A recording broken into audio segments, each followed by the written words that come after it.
चले जी ऑनलाइन वाला आप भी आ जाए। इमरान इज द ऑडिट 2018 पहला सवाल करने जा रहे हैं हम। Imran is the audit senior responsible for the audit of जल्दी जल्दी PGL। During the audit he noticed that the PGL has made significant transaction with related party। सवाल की पहली रिक्वायरमेंट आसान सवाल है, सही आसान सा सवाल की पहली requirement state the audit procedures which should be performed to check whether all the related parties have been disclosed। ये आपका पहला सवाल है, पार्ट ए है 5 नंबर का। और पार्ट बी है what steps should Imran perform if he identifies any related party transaction which were not identified and disclosed by the management। impact on the audit report is not required। 11 number का सवाल है प्यारे बच्चों, 7 से 8 minute दे रहा हूं, start जल्दी छेती छेती। Audit senior responsible for the audit of PGL during the audit notice that PGL has made significant transaction with the related parties। हाँ मेरे भाई 3:45 बजे। हाँ क्यों इतनी भूख क्यों लगती है तुम्हें यार? Imran is the audit senior responsible for the audit of PGL। During the audit, he noticed that PGL made significant transactions with related। जहां RP का वर्ड आ गया इतनी सवाल आएगा 557।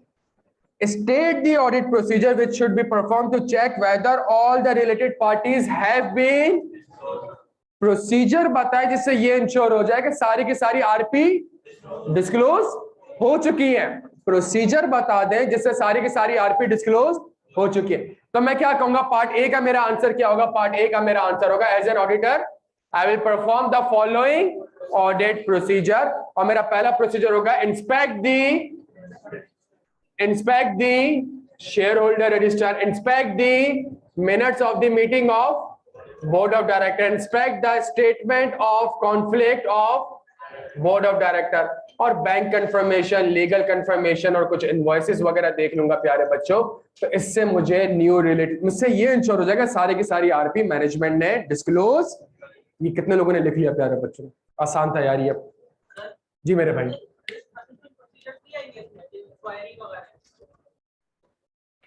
यार इस बंदे का सवाल बहुत ही जेन्युइन सवाल है और यही रीजन है कि जो मैं मेहनत आपके साथ करता हूं ना वो इसीलिए मेहनत करता हूं।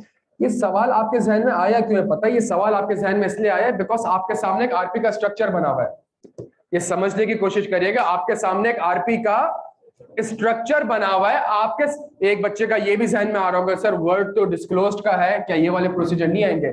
ये जो सवाल, ये कंफ्यूजन अगर क्लास में आएगी तभी पेपर में क्रिस्टल क्लियर होगा कि क्या लिखना है। और ये कभी भी हम इसको इस तरीके से नहीं पढ़ेंगे कि इसका आंसर यहां से लेकर यहां तक है, हालांकि है, लेकिन हम ये लाजमी डिस्कस करेंगे कि इसका आंसर ये क्यों नहीं है, इसका आंसर ये क्यों नहीं है, इसका आंसर ये क्यों नहीं है। और आज की क्लास का एजेंडा ही यही है। जब तक आपको आइजा का स्ट्रक्चर नहीं पता होगा आप कभी भी नहीं लिख। अगर कंफ्यूजन आ रही है ना प्यारे बच्चों, यही हमने क्लास में बैठ के ड्राफ्टिंग के वक्त इसको खत्म करनी है। भाई का सवाल है कि सर आपने ये प्रोसीजर्स क्यों नहीं लिखे, आपने ये प्रोसीजर क्यों नहीं लिखे? ये सवाल है। कितने लोगों के जहन में ये सवाल आया? जबरदस्त, बिल्कुल। अगर सवाल आया है तो इट मींस आपका जहन में सवाल बिल्कुल सही आया है। कितने लोगों ने ये लिखा है? आपने गलत लिखा है, लेकिन गलती करी है, इससे फायदा क्या होगा? इससे पेपर में इंशाल्लाह गलतियां नहीं होगी। और मैं इसकी लॉजिक आपको समझाऊंगा। पहली चीज मेरे भाई,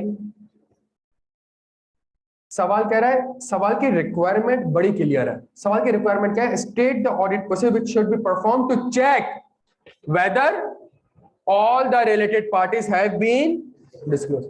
वो आपको कह रहा है मुझे वो प्रोसीजर बताएं जिससे मैं ये इंश्योर कर लूं कि सारी की सारी RP को डिस्क्लोज। इस सवाल आपसे क्या पूछ रहे हैं कि मुझे वो प्रोसीजर्स बताएं जिससे मुझे ये पता चल जाए कि सारे, जब आपसे पूछ ही रहा है कि मुझे वो प्रोसीजर्स बताएं जिससे RP डिस्क्लोज हो गई है, सारी की सारी RP डिस्क्लोज हो गई, इट मींस आपसे किस चीज के प्रोसीजर मांग रहा है? वो आपसे कंप्लीटनेस के, जल्दी जल्दी जल्दी, कंप्लीटनेस के ऑडिट प्रोसीजर्स मांग रहा है। सवाल बड़ा क्लियर है प्यारे बच्चों, आपसे क्या मांग रहा है? कंप्लीटनेस के ऑडिट प्रोसीजर मांग रहा है। क्या यहां तक बात समझ आती है?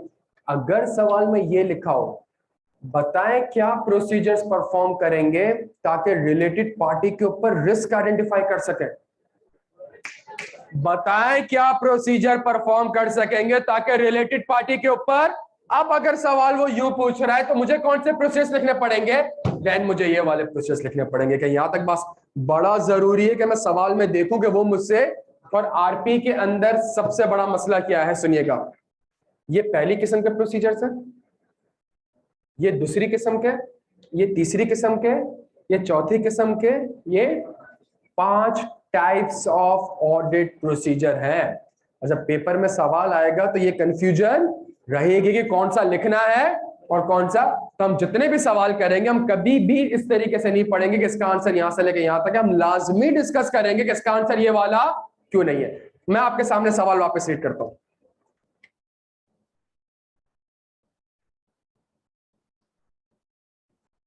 स्टेट द ऑडिट प्रोसीजर, सुनिएगा मेरी बात को बच्चों, बिल्कुल आ जाए यहां पे। State the audit procedure which should be perform to check related parties transaction have been adequately disclosed.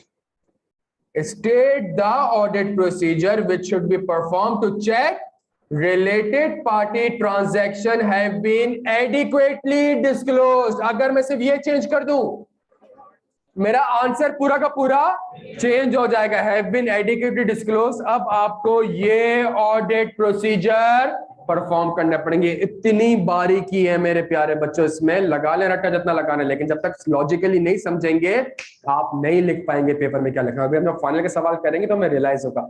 सवाल क्वेश्चन पार्ट ए बड़ा कैटेगरी के लिए क्लियर है, बड़ा कैटेगरी के लिए क्लियर है। क्या क्लियर है कि जी आप मुझे प्रोसीजर बताइए। Ensure the completeness. कंप्लीटनेस कैसे मैंने ड्राइव किया? ऑल दी, सवाल में लिखे वर्ड क्या लिखा हुआ है? ऑल। जहां ऑल का मतलब कंप्लीटनेस। कंप्लीटनेस के प्रोसीजर मुझे सवाल में एक वर्ड ऐसा लिखा हुआ है क्या? All the transaction with the related party have been disclose. बताएं कि आप उसे परफॉर्म करेंगे as an auditor to ensure कि ऑल। ऑल का मतलब वो किस चीज की बात कर रहा है प्यारे बच्चों? वो कंप्लीटनेस की बात कर रहा है। एज एन ऑडिटर में कंप्लीटनेस के ऑडिट को से परफॉर्म करेंगे। क्लियर है? एक और लॉजिकल, इसका एक और लॉजिकल आंसर भी है, सुनिएगा।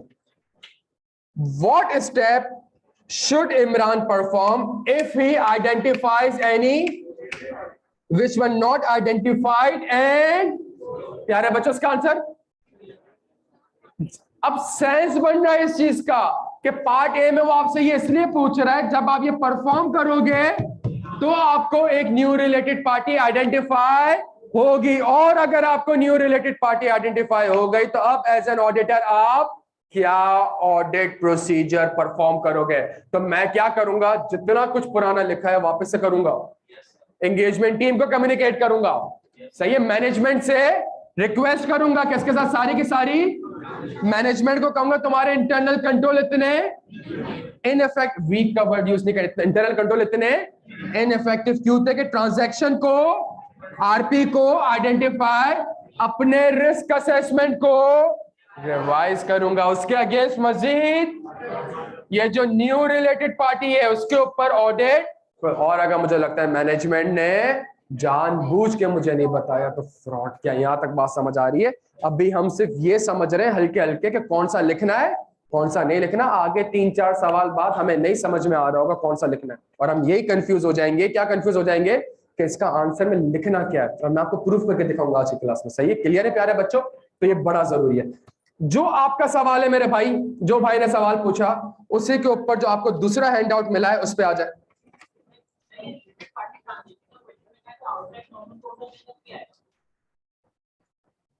सर क्या सवाल में कहीं पे भी आपको outside the normal course of business की इंडिकेशन दे रहा है? वो क्या सवाल में कहीं भी वो आपको outside the normal course of business की इंडिकेशन दे रहा है?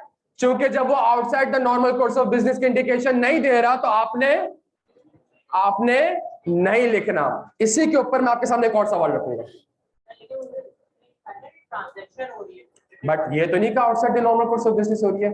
जो कहा क्या आपने उससे, उसने आपसे 2 बातें कही है, 2 बातें पूछी आपसे। पहला, कंप्लीटनेस के प्रोसीजर बता दो। दूसरा, अगर कोई आरपी आइडेंटिफाई होती है तो सवाल बड़ा स्पेसिफिक था। सवाल ये बड़ा स्पेसिफिक था, रिक्वायरमेंट बड़ी स्पेसिफिक थी। तो आपने इफ एंड बट्स नहीं लगाना है। आपने कहा कंप्लीटनेस, ठीक है ये रहा, आइडेंटिफाई हो गई, ठीक है ये रहा। आप जो सवाल पूछ रहे हैं उसके लिए मैं आपके सामने आगे 2 सवाल। पहला सवाल आपका, सर ये क्यों नहीं लिखा, इसके लिए आपके सामने सवाल पेश कर रहा हूं। दूसरा, ये क्यों नहीं लिखा, इसके लिए भी मैं आपके सामने एक सवाल पेश कर रहा हूं। डन हो गया प्यारे बच्चों।